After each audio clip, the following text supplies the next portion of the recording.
Good evening and welcome to the Islamic House of Wisdom nightly Ramadan program. We're going to start with the recitation of the Holy Quran with Hadi Salami بعد الصلاة على محمد وآل محمد. اللهم صل على محمد وآل محمد. سورة البقرة. بسم الله الرحمن الرحيم. أعوذ بالله من الشيطان الرجيم. بسم الله الرحمن الرحيم. ألف لام ميم. ذلك الكتاب لا ريب فيه هدى للمتقين الذين يؤمنون بالغيب ويقيمون الصلاة ومما رزقناهم ينفقون والذين يؤمنون بما أنزل إليك وما أنزل من قبلك وبالآخرة هم يوقنون أولئك على هدى من ربهم وأولئك هم المفلحون إن الذين كفروا سواء عليهم أنذرتهم أم لم تنذرهم لا يؤمنون ختم الله على قلوبهم وعلى سمعهم وعلى أبصارهم غشاوة ولهم عذاب عظيم ومن الناس من يقول آمنا بالله وباليوم الآخر وما هم المؤمنين يخادعون الله والذين آمنوا وما يخدعون إلا أنفسهم وما يشعرون في قلوبهم مرض فزادهم الله مرضا ولهم عذاب أليم بما كانوا يكذبون وإذا قيل لهم لا تفسدوا وفي الأرض قالوا إنما نحن مصلحون ألا إنهم هم المفسدون ولكن لا يشعرون صدق الله العلي العظيم. أحسنت صلوا على محمد وآل محمد. أحسنت. Thank you Hadi, we appreciate it. بسم الله الرحمن الرحيم والصلاة والسلام على سيدنا محمد وعلى آله الطيبين الطاهرين. Good evening and welcome again to the Islamic House of Wisdom nightly Ramadan program. And I just want to remind you that the program food distribution starts at 12 p.m. every day at the Islamic House of Wisdom. The Holy Quran recitation starts at 2 p.m. from Thursday to Sunday. Youth of Wisdom Zoom interactive program is from 6 to 7 p.m. And the nightly program starts at 9:30 with the Dua al-Iftitah. And then we continue with reflection and a guest speaker at 10 o'clock as we are doing right now. And now we're going to continue with Imam Elahi.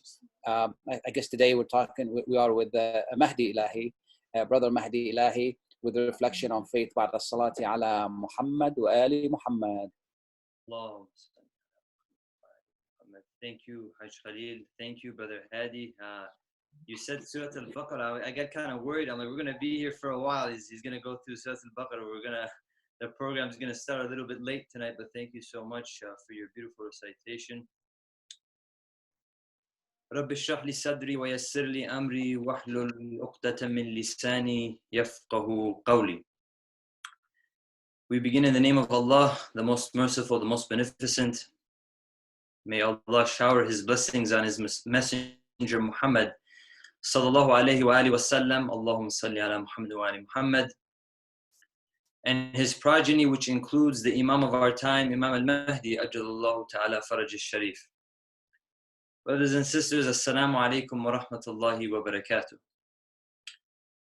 In the previous session, we spoke about how fitra, or the nafs, can guide a person to acknowledge the existence of the unseen.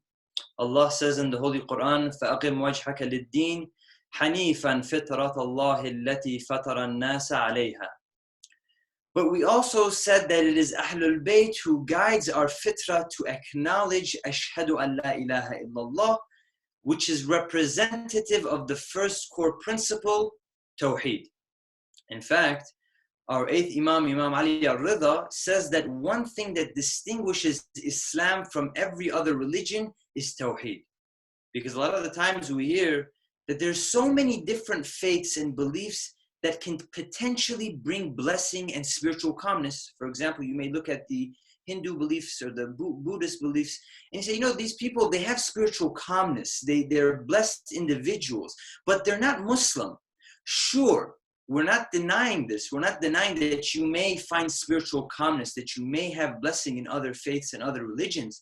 But Islam is unique in Tawheed through the guidance of Muhammad and Ali Muhammad. Now, before we move forward, it is important to realize that as followers of the Ja'fari school of thought, we have classified Usul al-Din into 5 categories, and we mentioned the 5 in our previous session. But what's equally important to understand is that the Holy Prophet nor the Quran have come and said word for word that these are the 5 principles. But we go based on the teachings of Muhammad and Ali Muhammad, and we have classified it to be these 5. When it comes to jurisprudence, when it comes to matters of furu' ad-din, law, haram, halal, so on and so forth, I follow my marja. And the reason being is because I have not dedicated the time to withdraw rulings from traditions. Just like a doctor. A doctor comes and gives me a prescription. I did not earn an MD. I didn't invest the time to do so. Therefore, I follow the counsel of an expert in the matter. But when it comes to the acknowledgement of usul ad-din, and it's very important to realize this, brothers and sisters, when it comes to usul ad-din, that is not something that comes from a marja. The usul ad-din that you and I have, we do not recognize it through our maraja.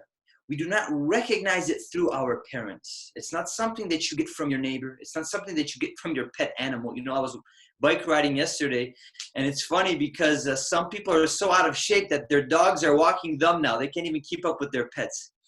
But usul ad-din comes from your own research and through the reflection of your own fitrah.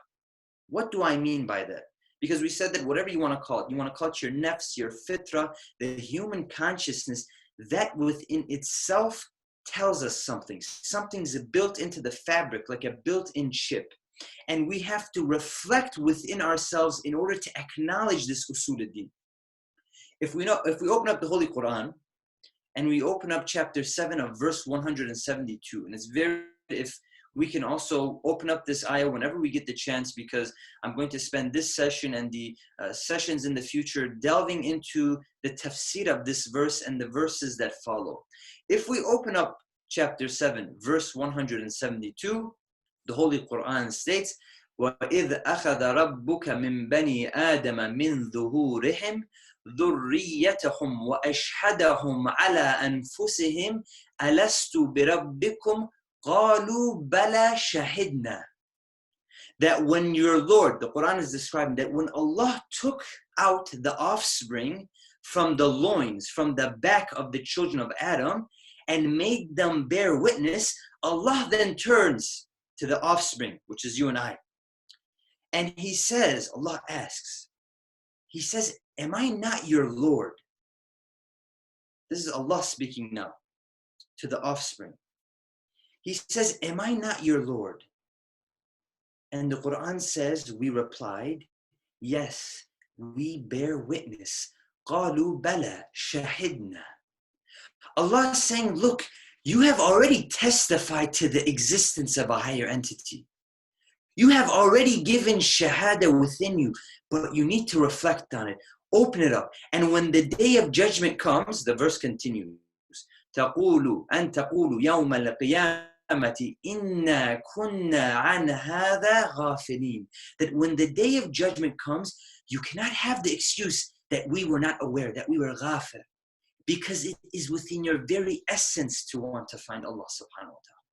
Right now, at this very moment, if you are not taught that stealing or cheating or lying is wrong, you'd still know within yourself that this action is bad. The Holy Quran says, وَنَفْسٍ وَمَا سَوَّاهَا فَأَلْحَمَهَا فُجُورَهَا وَتَقْوَاهَا. That Allah is swearing by your nafs. Allah is swearing by your soul that He has given it the ability to distinguish between right and wrong. That is something that's already built in within us. You don't need to be taught this. And this is the same nafs, the same fitrah that will be questioned on Yawm al-Qiyamah, on the Day of Judgment, about the existence of God. And you and I cannot claim to be unaware. We cannot claim to be ghafil because it's within our very nature. Now, something I want to put into parentheses when it comes to this very verse, something very interesting. This verse says, when your Lord took out the offspring from the back, from the literal back of the children of Adam. How come the verse is saying the back of the children of Adam, dhuhurihim? Why is he saying back?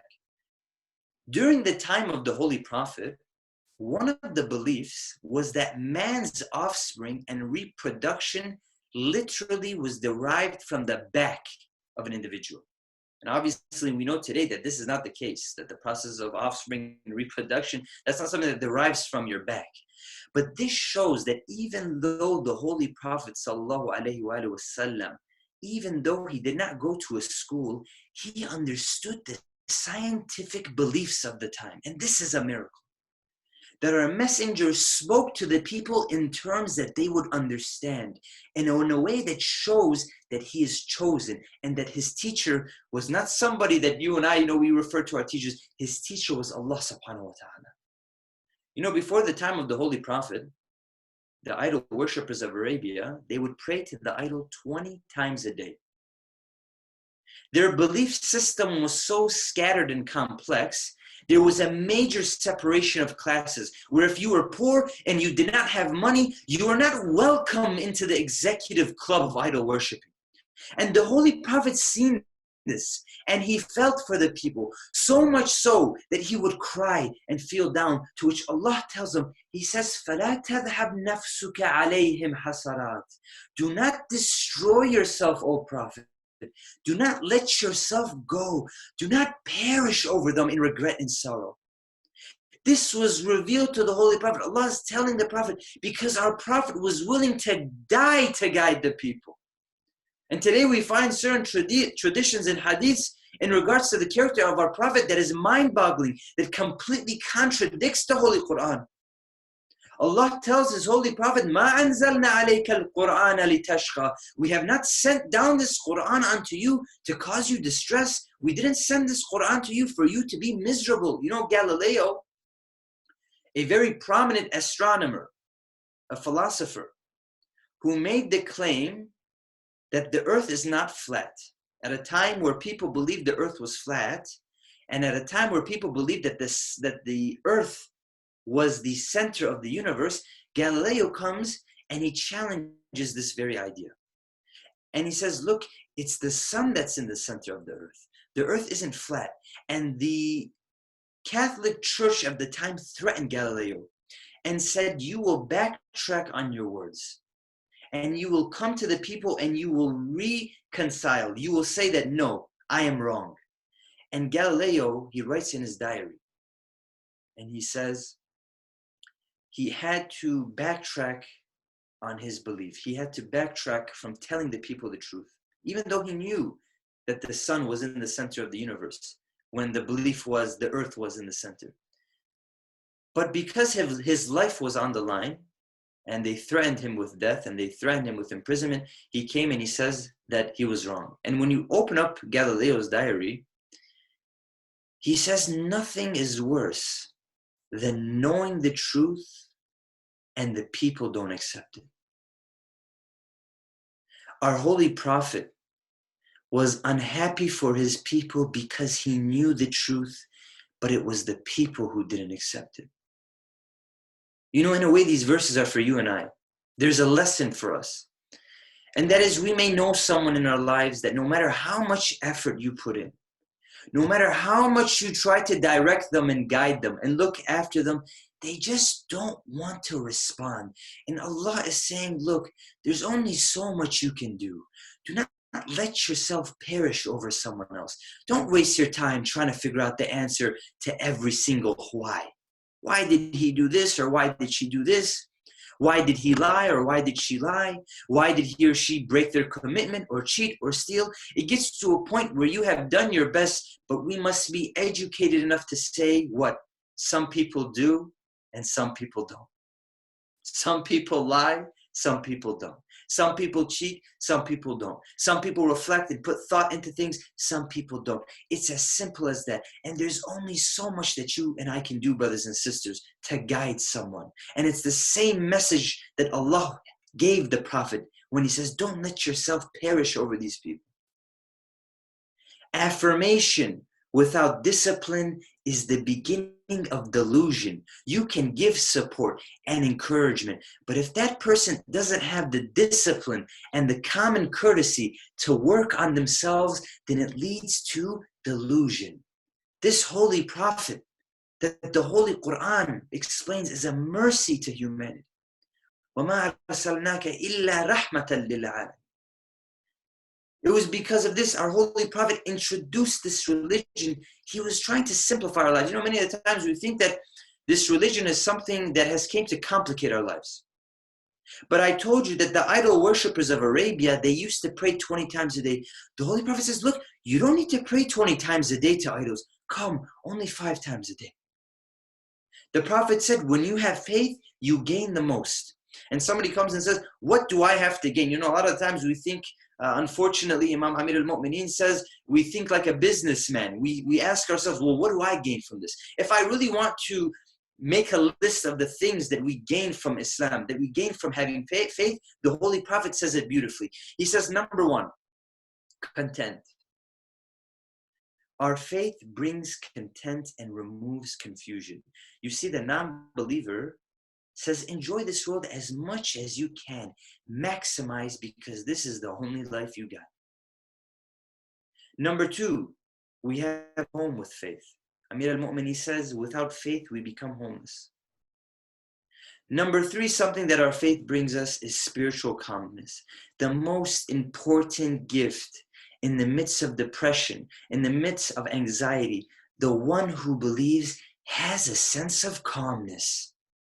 You know, the highest rates of depression and suicide, they're higher in countries that are not faith-based. Top 2 countries with the highest suicide rate. What do you think they are? Number 1, China.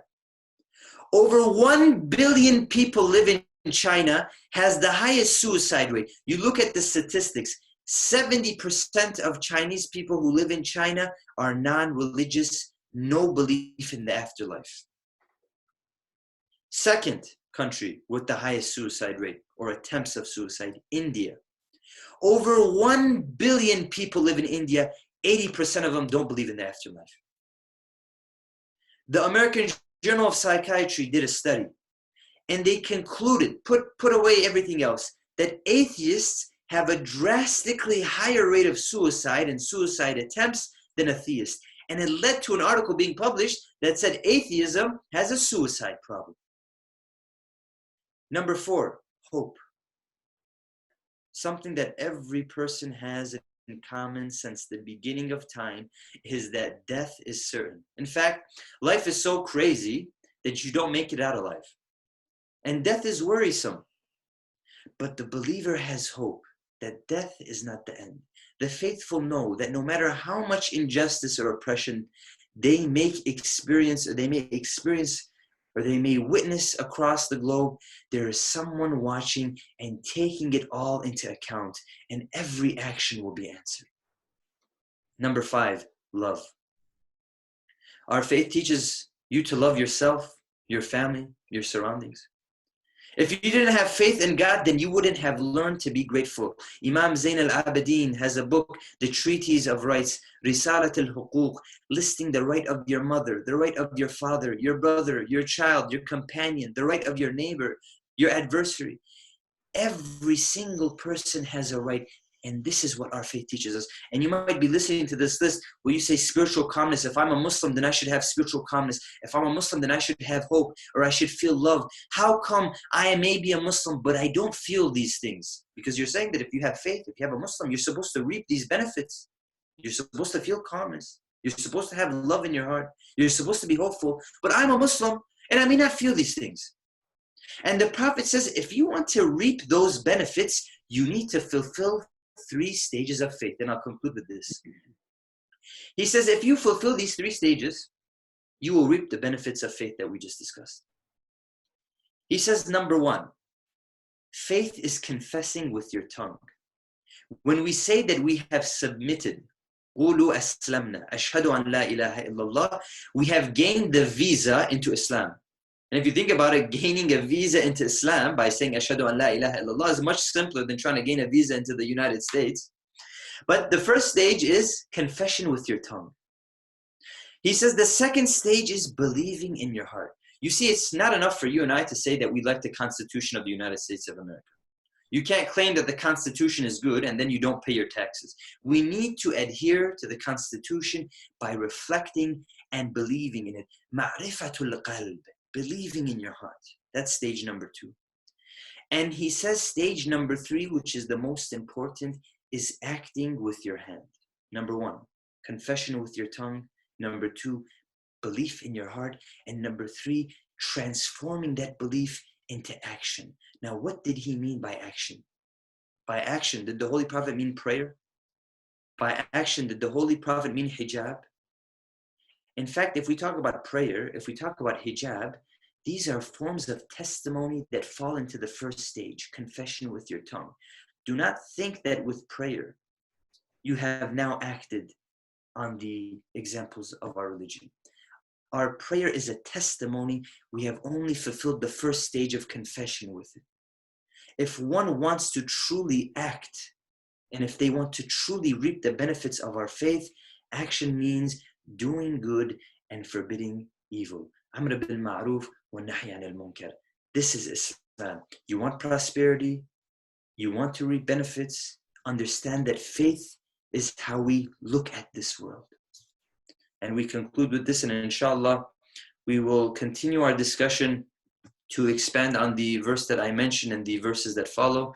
Wassalamu alaikum wa rahmatullahi wa barakatuh. Alaikum salam. Salam wa rahmatullah. Beautiful, beautiful. Thank you. That was wonderful. Yeah. I mean, especially the point. Really, I was deeply reflecting when Mahdi was talking. The verse "Alastu bi rabbikum qalu bala." I think the problem of the world is that, you know, people forgot that we forgot that we made a covenant with our Creator, that we acknowledge that He is our God, and then we forgot. And also the fact that, you know, another point that Mahdi made reminded me that verse of إِنَّ اللَّهَ لَا يُغَيِّرُ مَا بِقَوْمٍ حَتَّى يُغَيِّرُ مَا بِأَنفُسِهِمْ. That expression that they say that you can force the horse to the water, you can lead the horse to the water, but you cannot force it to drink, right? So beautiful, beautiful, Thank you. powerful, passionate presentation. Thank you, Mahdi. Absolutely. Thank you. Thank you, Imam. We appreciate it as well.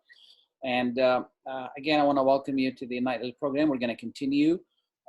Before we introduce our speaker, I just want to remind you that distribution of food is at 12 o'clock. This is food for the community, for yourself, for your neighbor. And it's a great, great program that Islamic House of Wisdom has provided at such a crucial time. And I mean, you should see the line every day when I go there. Not every day, you know, when I go there, the long line of people, it's just so gratifying that Islamic House of Wisdom providing this great humanitarian program. And this and among other programs that we're providing here at Islamic House of Wisdom, I want to encourage you to donate and support our programs. You can donate by clicking on the link below on Facebook as you're watching. If you like to stop by the office and donate, please do so, or give us a call. We'd be more than happy to work with you. And we're going to continue our program with Dr. Haidar Sughair, Professor of Industrial Robotics and Engineering and Engineering Ergonomics. Good evening, Dr. Haidar. Good evening, everyone. Assalamu alaikum wa rahmatullahi wa barakatuh. Salam, and thank you so much for taking the time to be with us. You're a good friend of Islamic House of Wisdom. We're so proud of your friendship. Thank you so much. Absolutely. And I would like to thank you so much for having me in this blessing program and to share some of my personal thoughts in this blessing time of Ramadan. Absolutely, absolutely. Thank you Please tell so us much. a little bit about you, and then, you know, if you want to give your presentation, we'll be more than happy to, you know, later on we can ask a few questions. Yes. So my name is Haidar Sughair. I'm a professor of industrial robotic and engineering ergonomics. You know, I have long time in my life in conducting research, participating in conferences and committee in developing solutions and rule for the academic field of the life. And, you know, teaching and developing material to share with audiences, basically students, follow sometimes when you're attending conferences, actually creating head over head, time over time, like this passion in building communications with people you love, the people you like, and trying to share with them what you get out of those, you know, experiences. And that's in a brief of myself. I've started my career as a professor back in 2006, actually, and kept continuing actually in achieving many degrees actually in engineering. Actually, I've started with my bachelor, and then I got a 2 masters in engineering, and then recently got my PhD in engineering. So within this said, actually having this in mind, I feel like I have a humble actually experience in my life, like leaded me to develop some skills and have them shared tonight with you guys and with our lovely community. Thank you. We appreciate This is how I can brief myself Sure. in a quick words. Sure. Yeah. Yes, go ahead, brother. Yeah, just waiting for the presentation. Go ahead, please. Yes. So, but my talk for tonight, I've developed actually a kind of talk on the personal life of kind of a personal skill for my life.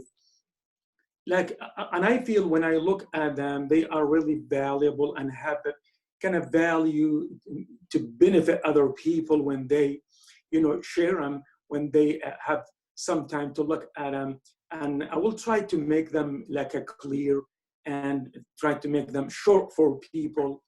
And we'll have some times in getting some questions, some clarifications on those, actually, what I love to call them keys for creating peace for life. And basically talking about the personal peace for the life. And when you're creating, basically, when you're creating peace, you may succeed in these creations, but to keep it and to continue holding this peace in terms of controlling, not to gun, actually, that is another challenge. So the skills that I'm going to share with you, they kind of cover this 2 questions, actually, answering 2 questions, what type of skills that people can use, can develop to live in this life actually in peace, at least at the level of the personal level of life, and what the way that we should use to keep them under control, not to go and at some points of the life. So, and as you all know, and as you may aware, actually, you are aware that the life is not always bringing peace or maintains actually the peace all the time. And I believe this is, I mean, on and off of the peace and the peace coming and go, it's the nature of the life.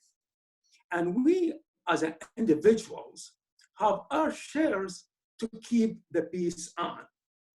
And when I'm talking about peace, actually, I'm thinking of every one of us has her or his many efforts need to be taken care and passed through many conflicts, because when you're practicing the life, you are dealing with a circumstances and environments, you don't have the full access in controlling all variables. All things can cause changing in this environment and life.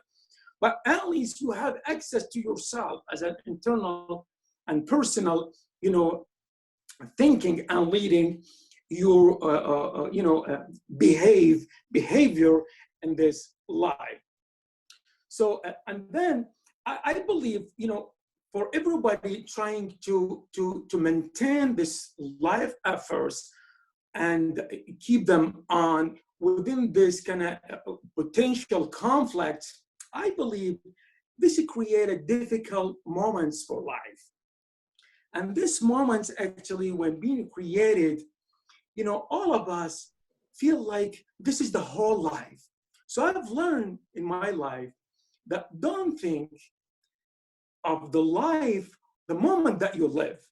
The moment that you live, it's gone. It will be removed, and the life will continue, and the time will start counting again on you. So no matter what types of this moment to be difficult, to be happy, but having the other side of it, because we all know how to deal with the happy moments in our life and enjoy it, but not all kind of created skills, kind of able to effectively and correctly deal with the difficult moments actually in our life. And this is because I strongly and internally believe that Allah subhanahu wa ta'ala has much more stored in much more stores of days for us, not only the second, not only the moment that we are live in. And we know whenever we live, whenever we live in this world, and that place, it has its restrictions compared to other places. Like when I say places, like when you're living with a certain, I would say like environment conditions, certain temperature, the other may be living with certain temperature for their comfortability. And when you're living with a kind of a particular size of housing, the other live in different size of, so those changes, these variables actually creating like a thinking, like creating thinking among people in a way of different. Like each one of us living in this particular condition will think differently when we are comparing to other actually people. But wherever we are living, Allah subhanahu wa ta'ala has the access. We want to keep in mind that Allah subhanahu wa ta'ala has the access for the entire universe and all places around the world. So meaning you are not alone when you're living with this difficult moments, when we're living with these difficulties, because we've already agreed that happy moments we are all have the scales of enjoying, but the difficult time we may listen to like people who pass for the similarities, or people who have already, the people have already learned from their experience and love to share with us actually. So having this and the care of Allah subhanahu wa ta'ala, I can tell with high level of confidence that our best day are right out in front of us. So the moments we are living in, we don't want these moments to affect us negatively and put it like a feeling down. We're always looking for the other time in this life, and we are all sure that there will be better days coming in, and they are right there. And so you might think, I'd like to mention this, you might think what I'm saying, it's a message to be relaxed or don't work hard to secure the peace.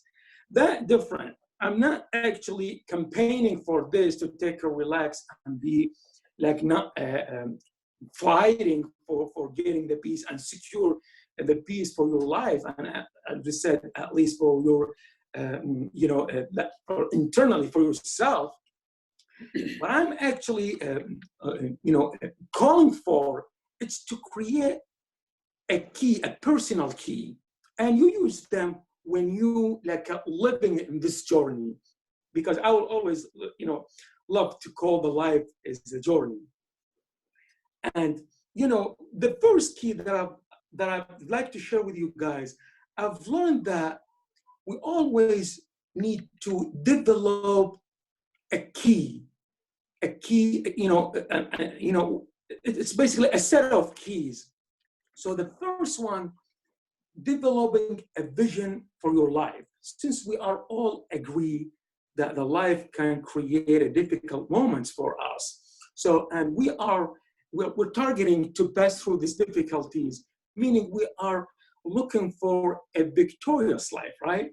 So we wanna develop a vision for our life to have this victorious life that we are targeting, and at least delivering and providing a safe side of, pass through the difficult moments. Actually, that is the first key that I would like to share with you, and what is going to provide for the securing piece of your personal piece, actually. So having this said, setting, in other words, defining the vision to make it applicable, actually, we're looking for the life objectives. Meaning we need to clearly define, at least for ourselves, since we are talking about the self piece, so we need to clearly define for ourselves what we are wanted to be. In other words, it looks like what we are wanted to be, kind of like a general and wide word. In other words, I mean, what set of goals, what set of purposes that I'm trying to achieve in my life. And those set of purposes will control my daily life and my daily maintaining of the destiny, or at least keeping this vision that I'm working on it to be on, actually, which is targeting, actually, the personal and self peace. So the way, the key to create this vision, to develop the life objectives, is to clearly define your destiny. Because living the life with no destiny will lose, you'll find yourself at some point, you will be losing a chance of being actually proud for deliverable. Because as we all know, the life facilitates actually many of, I would say, opportunities, chances for us to take, and delivering a valuable, actually, accomplishment that we are at some points, when we got tired, when we got age, actually, we'll feel proud for it.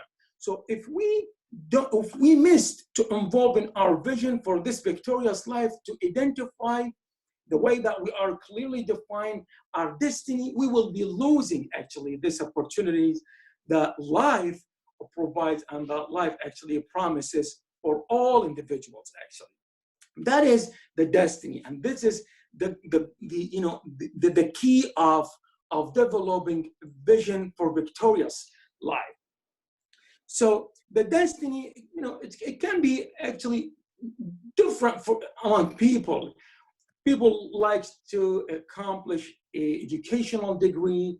They kind of create their destiny in this space. People like to be a giver, like for their communities, for their families, for their close people. They can, work on this and identify this destiny for their life. And as we all know, in life, as its nature, it has a lot of opportunities, actually, to set them as a destiny for our life. But talking about my experience in life, I was kind of creating an educational degree as a destiny in my life. And when I, get that, this destiny done, looking for the next destiny and so on. And within this, over a time, when you set this kind of, I'll tell you this. When you say kind of strategic destiny in getting a degree or like creating a family, that will take you at least, I would say, 5 to 10 years. So this, and we all know that we are not giving very long and unlimited time to live. We are basically, we're giving a number of tens of years to live. So we need to be careful when we set our destinies in life, because it will be kind of, when I'm talking about the strategic destinies, so because it's going to be, it will be kind of your time consuming. So that is the sensitive side of it. So you want to make sure that the destiny you set for your life will go correctly. And I will show you some facts actually that makes my destiny editable, modifiable. So that is what I want to learn actually in the life. I'll make them available actually by my talk tonight for people. So that was the first key. So to summarize the talk, we've been looking for a developing a vision, creating a life objective, set the destiny for your daily life. That's important to know, and you need to clearly define it, at least for yourself, because at some point in life you may find yourself you're walking off of what you set for yourself as a destiny. So in order to secure this destiny, what I see is another key called make a plan. And when I tell myself, you need to make a plan, it's kind of generic word. I know everybody can see it's a generic word, but I will get through narrow this kind of wide word in some parts actually, and make it clear and sharing my personal actually skills on developing my, I would say, a plan for keeping my destiny and for fixing my eyes straight forward of my destiny. So in order to fulfill the destiny, we need to make that plan according to the purposes. The purposes that we are setting, those are the leads, those are the guidance for our plan. So that's the purpose that we set for our life. And then when you have them done, when you clearly define your purposes and the set of goals that will help you in achieving your objectives, you'll be every day waking up and knowing where, to myself, I'll be waking up every day, knowing where I am headed and which direction I am taking and what I am going to accomplish. If I'm clearly guided, control myself within these three directions and restricting my, time on the day, I can easily stick to them because they are clearly defined and they are clearly in front of my eyes, but in my head, I'm talking on the internal level. I'm not, people like to have them as a notes and have them in some cards and have them like reminders in this smart technologies. That's no problem. That would be, at the personal level, maybe good. But, people like me, we always keep thoughts in mind and keep them, in our background thinking. So those are based on the personal experience. Three, directions, three kind of restrictions for myself, not losing the control of going, straight forward to my destiny. So where I'm heading and which direction I'm taking and what I'm going to accomplish this set of purposes and the goal that I set for achieving my destiny. So if I am, what I'm sharing with you, it's not easy to apply, and it's not easy actually to define. So you'll be kind of practicing this, and time over time you'll find yourself like those are your daily keys. You can't move forward in achieving your to-do list without them. But it's good always to start. It's good always to learn how to redefine things. What I share with you are my actually keys, my questions, my directions, but you can use them and twist them in a way of your living. Your living, actually. So if this is the case, and have those directions in that mindset, I will not allow distractions or undesired, busyness get me off course. By asking myself, is what I'm doing moving me towards my destiny? In other words, the things that I'm conducting, the thing that I'm getting myself busy in, is this my purpose in life, or I'm just wasting time being busy and not really making progress? Now we're creating the directions, and we're creating, measurements by asking yourself those couple of questions, or you may make it one, comprehensive question. That's the scale of measuring your commit to this set of goals in the life, actually. Absolutely. Yes. Do you have a question, Baba? Yes, what you're providing is an excellent blueprint what it takes to really succeed. Self-peace is so important to achieve the balance that you're talking about. And then being goal-oriented, as you well know, Islam is about goals. We set goals every day, and being goal-oriented is a key to success, as you said. Making a plan, you're making an excellent point, when you're making a plan, because you don't want to just go toward your target without that plan and not knowing where we're ready to go. You brought up discipline again. This is what we tried to learn during Ramadan. Yes. And it's just amazing. I remember, in the old days, I was talking to someone back in Florida, and he said, "What do you get out of Ramadan? Fasting all day." I said, "Discipline." Because we all need it. Self-discipline. Correct. Staying focused. Is just amazing. And I'm you mentioned something about self-peace, and I'd like to ask Imam Elahi, is this what we're talking about? In the Quran, what it says about the soul, the peaceful soul and the confident soul. I think, that is the most fundamental thing, really, peace. Even in the story of Nabi Isa, Jesus, when he says, "Assalamu alayya yawma wulidtu wa yawma amutu wa yawma ub'athu hayya." Looks like the best thing that he is asking God is peace in three fundamental turning point in his existence. Yawma wulidtu, the day that I was born, wa yawma amutu, the day that I die, and yawma ub'athu hayya, the day of resurrection.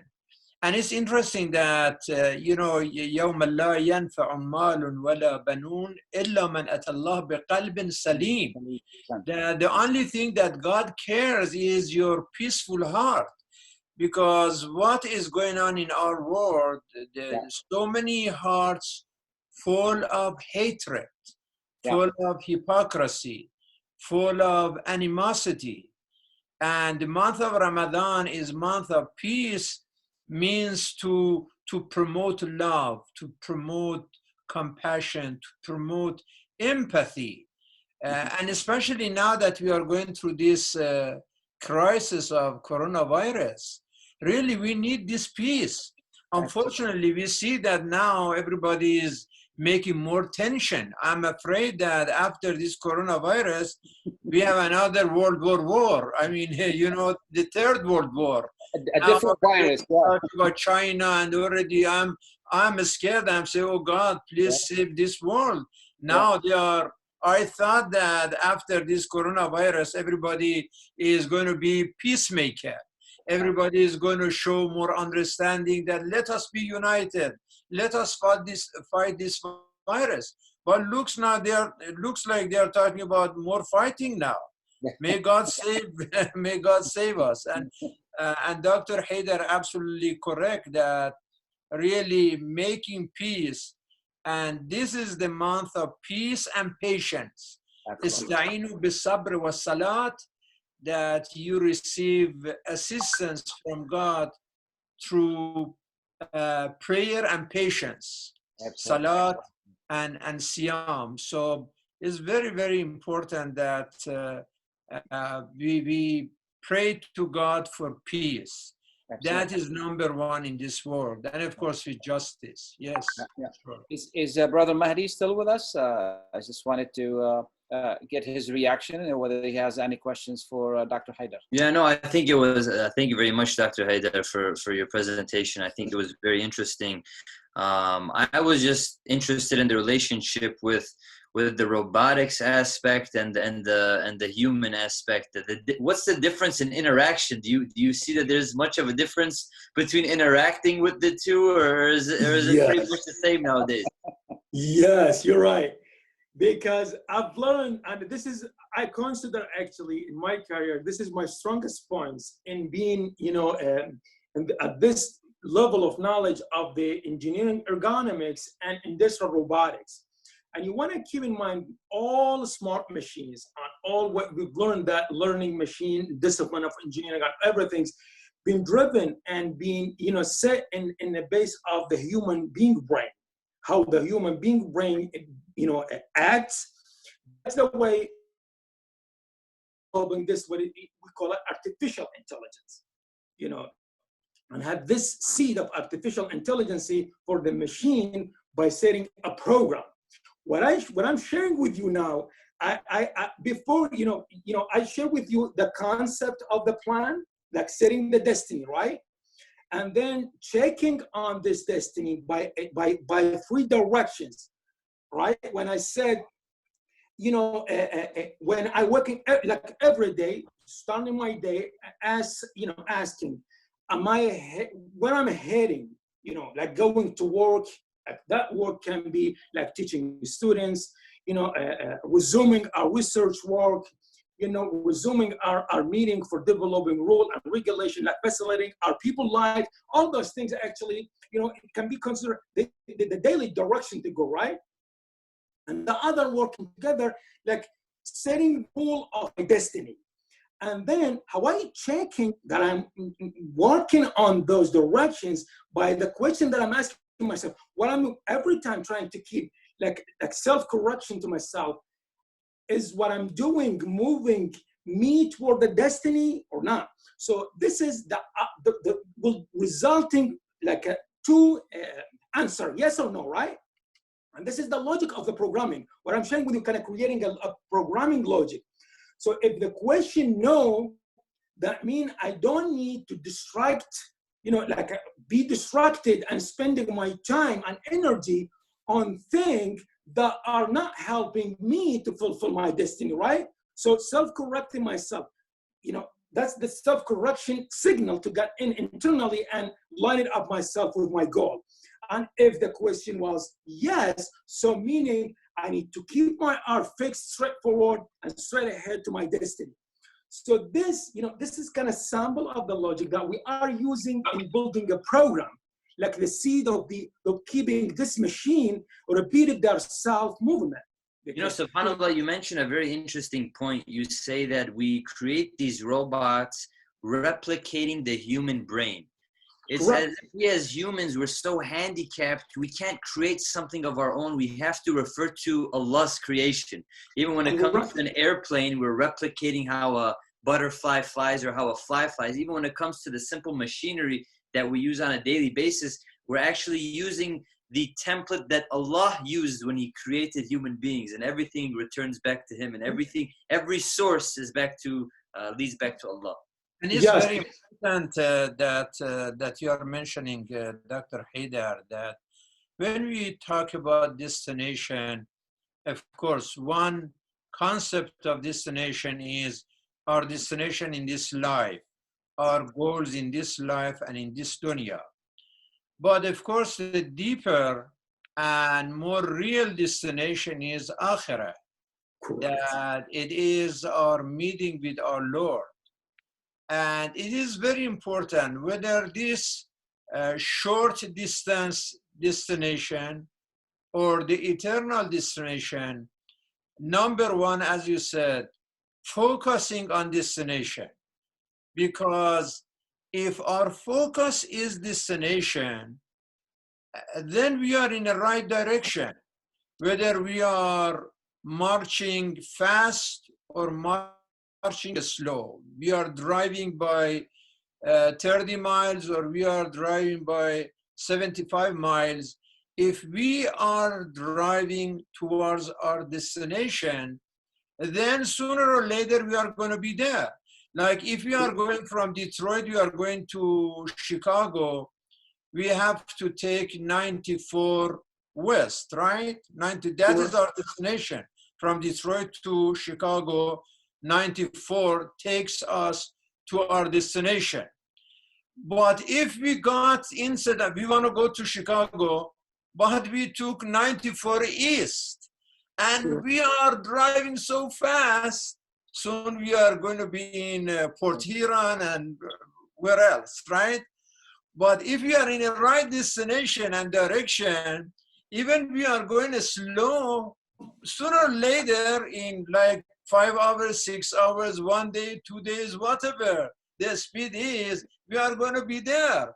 But if we are in wrong direction and wrong destination, then no matter how fast we drive, we are getting further and further. I mean, we are not approaching the goal, we are getting far.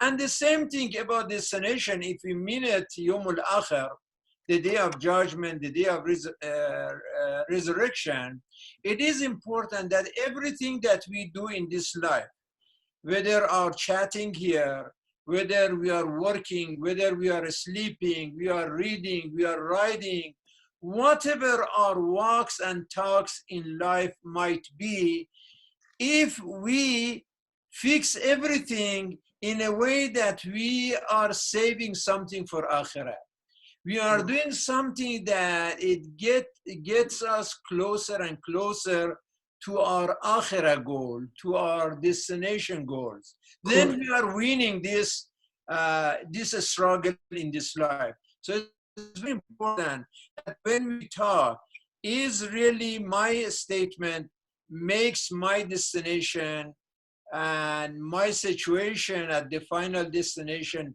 better or worse. Whether what I'm doing here, it is make our final destination, my permanent home or permanent residence, better or worse. So I think the word is focus. Focus on your destination. Whatever the goal of your life is, don't miss your focus. And, constantly keep your contact with your final destination. That's a very important point. Correct. Absolutely. I completely summarize that we need to keep our eye fixed straight ahead and the destiny. Absolutely. Any final thoughts, Dr. Haidar? Yes, before, I have extra 2 keys actually to share with you if you still have, having me with enough time. So I'll keep going on an example. Very briefly, because we're out of time. Yeah. No, we got a little bit of time, so very briefly, let's go over. So I'll brief them in a very quick way because those are, I would say the most technical, valuable keys to practice every day. The other key that I've learned that, learn how to, create a self-narrative, like speak to yourself what you're looking for. Always learn yourself by yourself. Make a narrative therapy.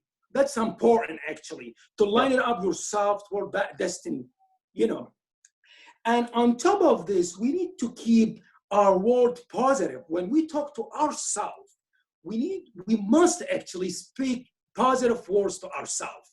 Otherwise, we're not going to moving forward in a positive direction, even if the destiny clear. So we need to keep word positive. So no matter how inadequate or unqualified I may feel, if I get right back again, this promises to strengthening and enable me. So that is very important. So, and I want you to think about this in a different way, differently actually. you know, we all know that anyone can be positive when things are going well, right? But the challenge is the way that you respond when the adversity comes will make or break me, will make or break you. That is the most important thing. When you pass through this difficult moments in your life, you need to completely call your mind and call this key that you're learning and you set for your mind and do control on the response. During this difficult time, we call it the adversary. So because if you got the things wrong, that will be actually off of your destiny. So what I say to myself when I'm in this difficult time, in these difficulties, you know, I will have like a direct impact on the outcomes. This is very important in that, you know, kind of narrative therapy to myself. This is very important. And it's up to the person actually to create that, you know, to use this key in creating or talking to his or herself. This is very important in controlling on your daily life activities. And the other key, I kind of cut it and make it short because the time constrictions. Then jump into the other key actually. The other key that I've learned always to stay joyful. Joyful is very important, and you know, maintaining this positiveness. When I am, you know, in full of joy and have good attitude, I'm keeping myself strong with these difficulties. You know what I mean? I completely believe and declare that this positive attitude, it really paves the way of the accomplishment. Keeping the attitude in that positive directions will making the way, will making the road for you moving. This is very important as a following up to keep yourself positive. But you know, joyful is things outward. It's going to be externally appearing on your attitude. It's not internally how you actually telling to yourself. So the last key that I would love to share with you guys, proving yourself. You need to build that confidence of level of confidence in yourself, because we all know that we are, you know, sometimes having this, and I would say, unfortunate environment when we were living in this, kind of unlovely environment. I hate to say like living with enemy, but it's there because this is the life and the nature of the life to have some, kind of undesired people around or hidden actually enemy, working this way, hidden enemy. So I will never allow this hidden enemy to bring strife, to bring strife into my life by devising me into thinking that I'm not good enough to fulfill this destiny. This is very important, actually. Always stand strong in my thoughts about myself. This is very important to overcome actually hidden enemy and negative energy you may get from the living or working or practicing actually this kind of environment. In summary, I would like to summarize actually my short talk. I was saying, as I just initiated in the beginning, when I said I really like to call the life as a journey. And since this is the said, life is journey of developing wisdom. And when I said wisdom, I mean learn and take time needed to react. Be shaped on this. Don't take longer and be late when you react. This is very sensitive and important things. Take the needed time and learn needed time. It need to practicing this kind of facts and key in your life to clearly identify the right time and the correct time to react when you learn and when you pass through these difficulties of the time. And you want to keep in mind, very important, what you own. That let's make this clear. The most valuable thing that we have in life, the time that we own, the time that Allah subhanahu wa ta'ala give us to live in this life. This is the most valuable property in our life. So you want to know that what you be giving and what you're owning to live, it has an expiration date. So you want to aware of this. This is very important. And everything you set as a goal, as a purposes, as a destiny, you want to always keep in mind, it will have an expiration date. So be on time, be proactive, don't be reactive all the time. I know as a human, we may find ourselves like running reactively, but it's always, desire, it's always required to be proactive to overcome and be on time and don't be late. That is actually the keys and the thoughts that I've loved actually to share with you tonight, guys. Thank you so much, and I appreciate giving me this opportunity. No, thank you very much, Dr. Haidar, for taking the time, investing the time to put together this beautiful presentation filled with information. Thank you very much. Appreciate it. I would like to remind you that tomorrow our guest is the Honorable Lieutenant Governor Gilchrist. He will be with us tomorrow. If you have any questions, please send them to us in advance. We're excited about the Lieutenant Governor appearing with us tomorrow. And we'll be talking about a variety of different issues that are important to every one of us. And I would like to ask Imam Elahi to close us with the prayer and final thoughts. Thank you, Said Khalil. Yes, before I do the prayer, first of all, I want to thank Dr. Haidar. I think the last 2 points that made at the end of his lecture in a summary of his statement, his talk, for me, that he said life is a journey of development of wisdom. A very powerful statement. And also, the time is the most valuable thing that we have received. And the greatest gift of God to us is the time that we have. And the word that he used, expression. I think it's interesting that yesterday I was talking to my son after the prayer. I said, Hamid, be very careful. Don't waste your time, Baba, because you know that we all have an expiration date. He said, what do you mean by that? I said, go to the refrigerator. If we have a milk, there is a date of expiration that the milk, is going to be in. If we have a fruit, if we have halawiyat and sweet, everything, there is expiration day. Is the same for us. But ours is longer. God knows. It is like 60, 70, 80, 90, more or less. But for sure that we know that there is an expiration day. And before our time is expired, we shouldn't take it for granted. So I'm very grateful to Dr. Haidar and also very meaningful and passionate talk of Mahdi Elahi today. I received a question, a fiqh question. Should I? Yeah, go ahead.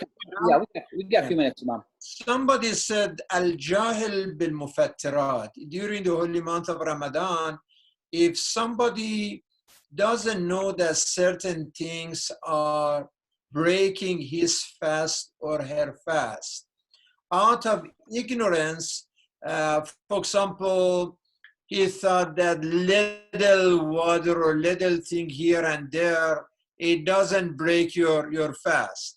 And then what's going to happen to this person? Later on, he realized that no, what he thought that was not breaking his fast, as a matter of fact, he broke his fast, but he was not aware of the items that may break his fast. Does this person have to make up his fast later on? It is a controversial, but a lot of our scholars, they are saying that since he was not aware of this rule, then he doesn't have to make up. But the moment that he realized, he has to stop it. So no excuse to. But if he knew that certain things were mufattir, breaking his fast, but he didn't know that, well, if I do this, there is a kafara for that, there is a penalty for that. Then this is a different case. In this case, he has to or she has to pay the kafara, because in fact he knew that this is at least mufattir. There is another question regarding why is it that some scholars, they are saying that smoking is haram, but it doesn't break your fast. First of all, majority of our scholars, they do fatwa, they say that smoking does break your fast. But if among the scholars you find one marja who may say that the smoking doesn't break your fast, but if you ask the same marja, like Marhum Said Fadlullah, he believed that smoking was haram to begin with. Exactly. He believed that his fatwa was that smoking cigarette or smoking argili or whatever, it is haram, even if it is not month of Ramadan, whether it's Ramadan or not Ramadan. He believed that anything that ithmuhu akbar min naf'ihi. So if it is more harmful, and he used to say that when you go and you ask the doctors, they tell you that smoking is harmful for your health, and it helps developing some illness like cancer and things like that. So if you know that smoking actually moves you toward things like cancer, is obviously if something is harmful, then it is haram. And if you do this haram thing during the month of Ramadan, it's even worse, because not only you are hurting your health, you are ignoring the respect for the month of Ramadan as well. So for that reason, even if he didn't consider this as one of the mufattirat, but he said it is haram and you cannot do it to begin with, whether it's Ramadan or other. The last question, there are more questions, but I would raise it in the coming nights. The last one, somebody is asking that if somebody wants to get married, is it okay for marriage? I know that now with this coronavirus, even the weddings are impossible now, and you cannot have celebration for, unfortunately, now we have more divorce than marriage during this coronavirus. But I hope not, though. And I hope that we are done with this virus and the caravan of marriages start again. But the question is, هل تجوز الاستخارة للزواج? And the answer is that, never think that al-khira badilun min al-tafakkur. God gave us the faculty of reflection, thinking. So you cannot just stop thinking and just, make a khira for everything. So you have to think. Marriage, you want to get married, this is a very, very serious matter. You have to think about it. If you need more information, you would do some istishara, some consultation with people. Whatever information you need to know about this boy or about this girl is just to go and, get more information about that. But if you thought enough, and if you did consultation and put all this information together, but still confused about the situation, like you get to the point that half and half, 50-50, 50% yes, 50% no, and nobody is there to help you, in this case, la ba'sa bil khira. So you want to make decision, you don't want to continue your life with this confusion. In this case, you make a khira. But khira بعد التفكير وبعد الاستشارة ولا قبلهما. You don't do the khira before you think about it, before you consult about that. So inshallah, in coming nights, we continue answering some of the questions Let us pray. Yes. The prayer اليوم الدعاء اليوم السادس. The prayer of day number 6 of the holy month of Ramadan. اللهم لا تخذلني فيه لتعرض معصيتك ولا تضربني بسياط نقمتك وزحزحني فيه من موجبات سخطك بمنك وأياديك يا منتهى رغبة الراغبين. Basically, we are asking Allah subhanahu wa ta'ala that please do not punish us because of our mistakes. You are a forgiving God, and please, just because we are sinful, we know that you are a forgiving God. We pray for us, we pray for our families, we pray for our neighbors, and we pray for every human being. اللهم أدخل على أهل القبور السرور. اللهم أغني كل فقير. اللهم أشبع كل جائع. اللهم اكسو كل عريان. اللهم اقض دين كل مدين. اللهم فرج عن كل مكروه.